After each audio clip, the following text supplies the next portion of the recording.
রেস্টুরেন্টের মতো করে কোল্ড কফি আপনিও বাসাতে তৈরি করতে পারবেন খুব সহজেই।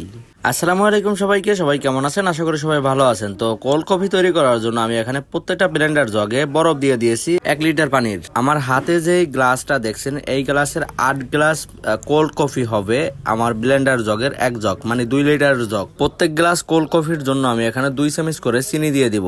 আপনারা চিনিটা বেশি কম করে নিতে পারেন, কোনো অসুবিধা নাই। আমি আমার পরিমাণ মতো আমি দিচ্ছি। এখন আমরা দিয়ে দিব গুঁড়ো দুধ। তো গুঁড়ো দুধ আমরা এটাও 2 চামচ করে দিব পার গ্লাসের জন্য। সাথে আমরা অ্যাড করে দেব কফি। তো কফির পরিমাণটা একটু কমিয়ে দিতে হবে। আমি 8 গ্লাস কোল্ড কফির জন্য আমি এখানে 4 চামচ পরিমাণে কফি ব্যবহার করব। এখন আমরা অ্যাড করে দেব কফি ম্যাট। কফি ম্যাটও আমরা 4 টেবিল চামচ পরিমাণে এখানে দিয়ে দিব। 2 গ্লাস কোল্ড কফির জন্য এখানে 1 টেবিল চামচ পরিমাণে কফি ম্যাট অ্যাড করে দিবেন।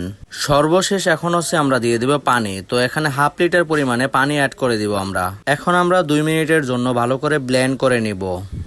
যারা চকলেট কোল্ড কফি তৈরি করবেন তারা এই কফিটার সাথে চকলেট অ্যাড করে দিবেন। হয়ে গেছে আমাদের ব্লেন্ড করা, এখন আমরা টেস্ট করে দেখব। তো আমার ভিডিওগুলো আপনাদের কাছে কেমন লাগে অবশ্যই কমেন্ট করে জানাবেন, আর কে কোন জেলা থেকে আমার ভিডিওটি দেখছেন সেটিও কমেন্টের মাধ্যমে লিখে যাবেন।